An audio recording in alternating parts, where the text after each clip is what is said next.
Šoreiz mūsu tēma būs, kā apstrādāt šķēluma apakšējos stūrus. Ir iespējami divi varianti. Viens ir tāds, ka tiek aizšūta apakšmala. Šeit var apskatīt no iekšpusītes ar horizontālu nošuvi. Un tad, kad mēs to stūrīti izvaram, tad veidojas stūris, bet viņš nav tik akurāts, jo, kā redzat, tad šeit overloka šuva iet līdz pašai apakšmalai. Nav īsti saprotams, ko darīt ar šo te stūrīti. Var, protams, ka viņi arī nogriezt tur lieko, bet, no labās puses tāpat, ja viņš pavērsies, tad redzam šī te vertikālā overloka šuva. Manuprāt, glītāk ir tad, ja mēs apakšējo stūri apstrādājam ar diagonāli aizšūtu šuvi, tad abas divas overloka maliņas sajiet vienādi kopā. Ja šāds stūrīts no labās pusītes pavarās vaļā, tad jūs šeit redzat akurātu stūrīti un tātad nekas, tā teikt, nelien laukā.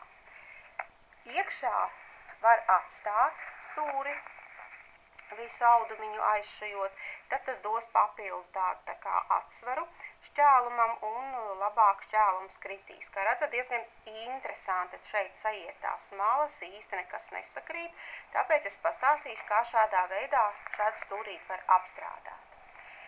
Visvienkāršāk ir tād, ja jums ir 90 grādu leņķis stūrī un abas atlokamās malas ir vienāda platuma.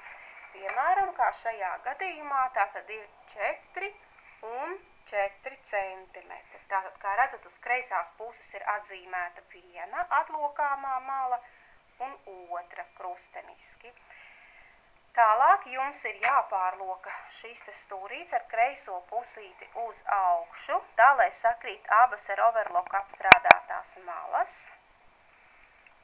Redzat, kad uz locījuma arī atrodās abu līniju krustpunkts, un uz malas mēs no šīs te līnijas atzīmējam tos pašus 4 centimetrus, tieši līdz pašai maliņai. Un tad ir iespējams no tās atzīmes novilkt diagonāli, kas būs 45 grādu leņķī, puse no 90 grādu leņķa. Un pa šo diagonālīti mēs aizšujam stūri. Tas ir droši vien ļoti pazīstams apstrādes veids. Pat tie, kas varbūt nešuja apģērbus, bet ir šuvuši skolā tikai galdautiņus vai salvetītes, noteikti, ka tā ir darījuši.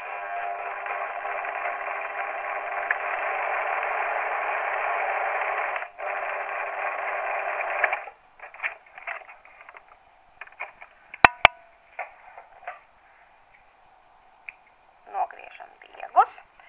Ja mēs esam nolēmuši šo te stūri atstāt, neizgriezt, tad mēs varam atvērt, atlocīt vaļā stūri, kā redzat, viņš ļoti precīzi aizpilda, izvērt uz otru pusi, un lūdzu, jums ir aizšūts stūrītis, skaisti redziet, satiekās abas overloka maliņas, atliek vien nogludināt, un jums veidojās apstrādāts stūris 95 grādu leņķī un ar vienādām malām.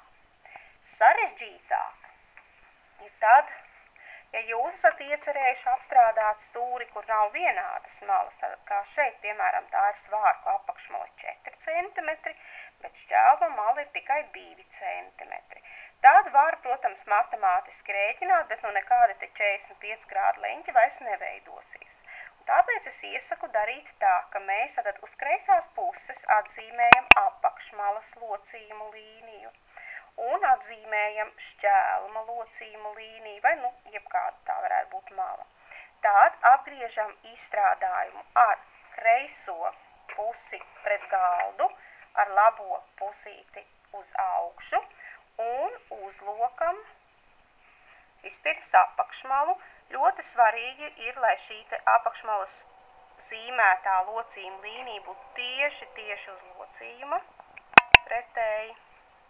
Ar kniepadatiņām piespraužam, lai tā mala nofiksējās. Piespraužam arī šeit, te, kur ir overloks, un būtu ļoti labi, ka viņš tā kā nedaudz pavīdās kā šeit uz augšu. augšu. Un tieši tāpat mēs rīkojamies ar otru malu. Atkal sekojam tam, lai uzzīmētā līnija būtu precīzi uz nolocījuma malas. Tā, nu, tad to pat var nespraust. Tagad, kad šīs abas divas maliņas ir saspraustas uz labo pusi, faktiski iznāk šeit ir auduma labā puse, šīs abas ir kreisās, jo mēs viņas esam uzlocījuši virsū. Tagad daram tā.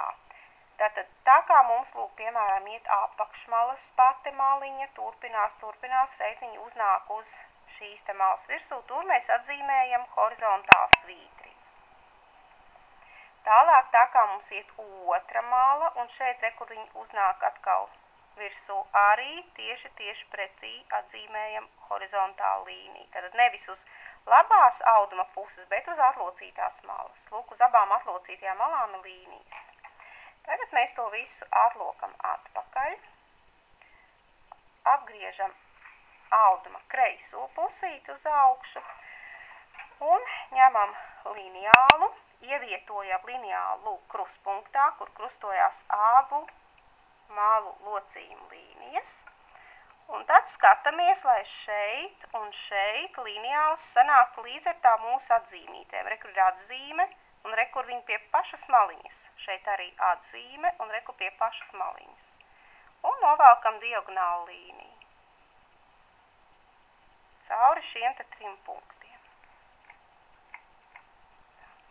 Tad, kad šī te diagonālā līnija ir uzvilkta, tad nākošais ir tas sarežģītākais moments, kāpēc, lūk, šis te šķēlumiņa stūris arī tā dīvaini no kreisās puses izskatījās. Nekas te it kā nesakrīt, malas šķības, ja, bet izvarot diagonālīti sanāk. Jo mums tagad ir jāpaņem, lūk, šīs te viens atzīmētais punkts, otrs atzīmētais punkts un jāsaliek viņi kopā. Tie punkti, nevis malas. Nav nekādi 45 grādi, nekas tāds, jo te variantu var būt dažādi. Lūk, es skatos, lai tie punktiņi sakrīt. Un vēl, kas ir jāskatās, redziet, krustojums arī tieši uz maliņas sanāk. Nu, tad tagad vajadzētu noteikti šim stūrītim izdoties. Paņemam un šujam pa zīmēto diagonālu. Liktos varbūt diezgan sarežģīti, bet, nu, precizitāte ir garantēta.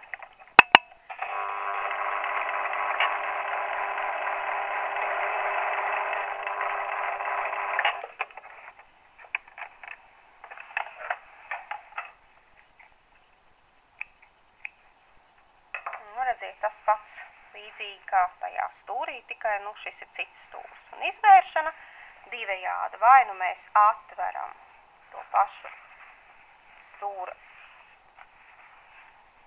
vaļā un izveram, re, kur sanāca, un tad tas atsvariņš tur būs.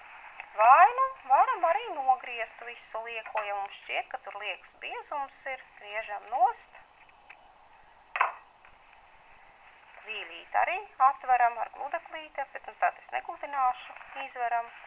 Un efekts tāds pats, tikai tur nav tās liekās vīļu daudz.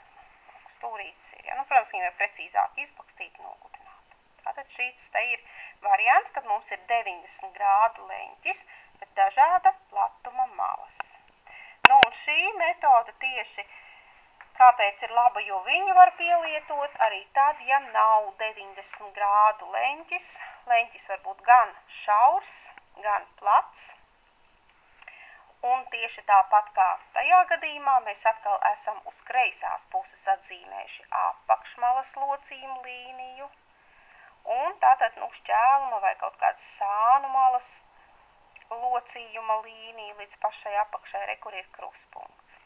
Atkal griežam detaļu ar labo pusi uz augšu, ar kreiso pret galdu un sākam locīšanu. Tātad uzlokam uz labo pusi apakšmalu. Atkal skatāmies, lai šeit precīzi būtu zīmētā līnija uz locījuma malas. Spraužam.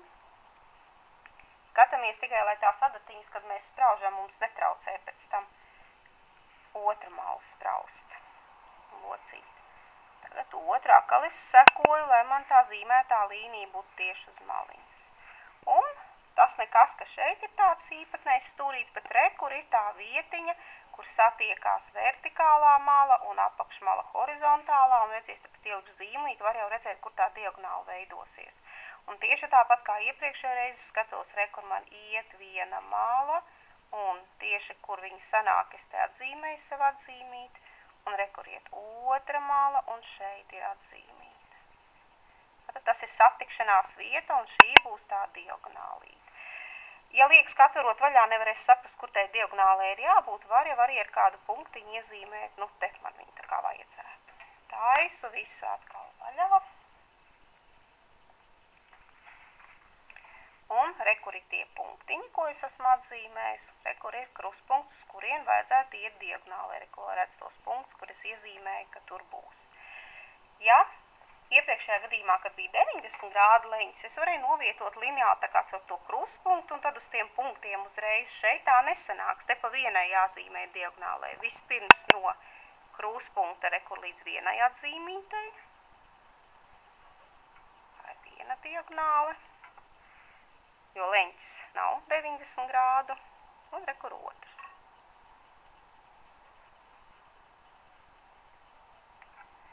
Un tieši tāpat kā iepriekšējā reizē, es atkal ņemu rokās, re, kur ir viens atzīmētais punkts, otrs, un lieku viņus kopā. Svarīgi nav, lai malas sakristu visā garumā, bet tieši tie punktiņi. Un vēl arī noteikti uz locījuma, re, kur ir mūsu lielais krustpunkts. Atkal veidojas diagonāla, kuru mēs šujam.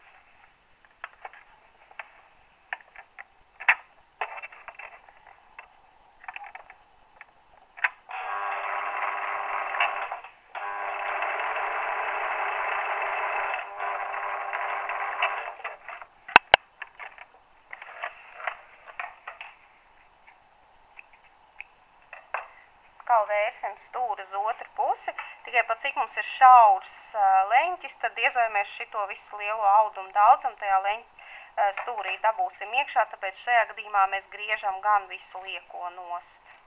Ja būtu bijis plats leņķis, tad varētu. Un atveram vīlīti vaļā, protams, to var arī nogludināt, un izveram stūrīt uz otru pusi. Labāk to stūrīt varētu izvērt ar kaut kādu asu irbulīti, bet nu šoreiz svarīgākais parādīt, lūk, veidojās tā diagonāle, maliņas visas precīzi sajiet, nu atliek vien, es ar adatiņu izvilkšu to stūrīti. Ja, un nogludināt. Tā kā redzējāt, 3 iespējas, visas pietiekoši kvalitatīvas, un šādā veidā tad mēs apstrādājam stūrus, jebkurā leņķī.